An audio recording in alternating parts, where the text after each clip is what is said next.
Europe 1, 8h33, la revue de presse. Bonjour Natacha Polony. Bonjour Maxime, bonjour Julie, bonjour à tous. Ce matin, une de vos journaux, les images de désolation, les débris enchevêtrés, les hommes et les femmes effondrés. Libération, le toit du monde s'est écroulé. La Croix, le Népal tremble encore. Pendant ce temps, le monde nous raconte les menaces qui pèsent sur nous dans les secrets de l'État islamique. Et les Échos nous racontent qu'il ne sera pas simple d'y faire face. Défense, sécurité, la France face au manque de moyens. Enfin, l'opinion revient sur le hold-up de la semaine. Il est signé Nicolas Sarkozy et contrairement à ce qu'il prétend, il n'agace pas que la gauche, mais aussi les historiens, la droite non UMP, tous ceux qui ont un peu de mémoire politique. Les Républicains, le nom qui fâche. Un homme, Natacha, se retrouve en une de plusieurs journaux ce matin, c'est François Hollande. Oui, il est notamment en une de l'Alsace, des dernières nouvelles d'Alsace au camp de Stutthof. Tout connaître, ne rien oublier. Les éditorialistes ce matin soulignent, non sans ironie, cette propension du chef de l'État aux discours édifiants. Pourtant, remarque Hervé Chabot dans l'Union, après une longue séquence mémorielle, le chef de l'État retrouve le tableau de bord des réalités immédiates alors que les sympathisants de gauche ne le considèrent plus comme celui à même d'incarner sa famille politique à la prochaine présidentielle. Oui, le sujet du jour, en fait, c'est 2017. Parce que visiblement, ça obsède le président. Hollande prépare déjà 2017, ça c'est la une du Figaro. Le Parisien, lui, cible tout de suite le problème. Chômage, Hollande et sa promesse empoisonnée. Bah oui, souvenez-vous, c'était il y a un an. Si le chômage ne baisse pas d'ici à 2017, je n'ai ou aucune raison d'être candidat ou aucune chance d'être réélu. Mais à lire le Figaro, il semble que ça ne freine pas du tout l'optimisme légendaire de François Hollande. Même si le journal s'ingénie à égrener les petites phrases de dirigeants socialistes expliquant que la principale question, ce serait en fait à quoi servirait un second quinquennat. D'autant que le président lui-même, dans une réunion avec les frondeurs, en aurait posé une plus vertigineuse encore. Que restera-t-il de ce quinquennat ? Visiblement, un silence gêné a suivi. Mais bon, ça n'interdit pas 2 pages de considérations politiciennes. Inspiré par cet homme que ses amis décrivent sans vision, sans grand dessein, mais tellement doué pour les manœuvres d'appareil. Et puis, comme le résume un ancien ministre de son gouvernement, son plan pour 2017, c'est bonne taux, croissance et baraka. Et puis voilà. Voilà, et puis il y a le chômage, donc on en parlait à l'instant, Natacha, les chiffres pour le mois de mars tomberont ce soir à 18h. Mais oui, il reste cette fameuse courbe, et derrière cette courbe, il y a des vies.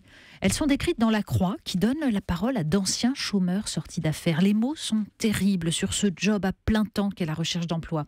Pire, parce que l'idée qu'on peut faire encore plus ne nous quitte pas, dit l'un d'eux. La traversée d'un labyrinthe dans le brouillard, dit un autre. Tous ont l'impression d'être soumis à des critères totalement aléatoires et vivent chaque refus comme une claque. Ce que tu entends à longueur de journée, c'est « je ne vaux rien, je ne vaux rien ». À force, tu te bouches les oreilles et ça continue quand même.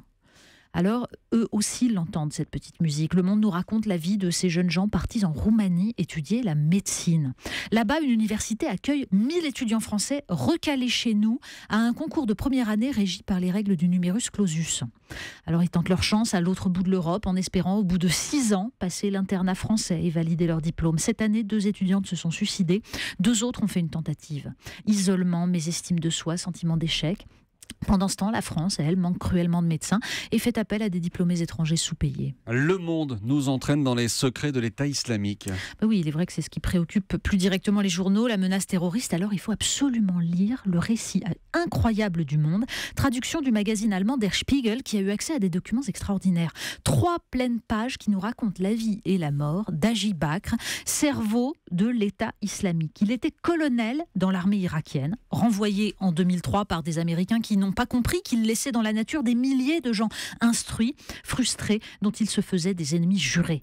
On découvre comment cet homme froid et calculateur a planifié une terreur dont les méthodes rappellent celles de la Stasi, fichant les villageois selon leurs revenus, leur comportement, infiltrant en silence la rébellion syrienne. L'EI n'a guère que le label djihadiste de commun avec Al-Qaïda, conclut Christophe Reuter. Il n'y a en effet rien de religieux dans sa façon d'agir. Un récit glaçant qui nous prévient que la guerre qui se profile entre sunnites et chiites permettrait à l'EI de passer du statut d'organisation terroriste honnie de tous au rang de puissance centrale.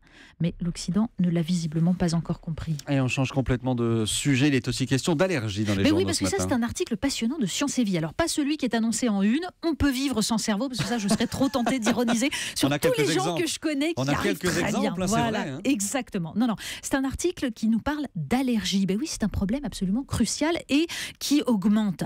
Alors, ces recommandations, vous savez que font les médecins selon lesquelles il faudrait éviter les allergènes, ne pas mettre trop tôt les enfants en contact avec les aliments en cause.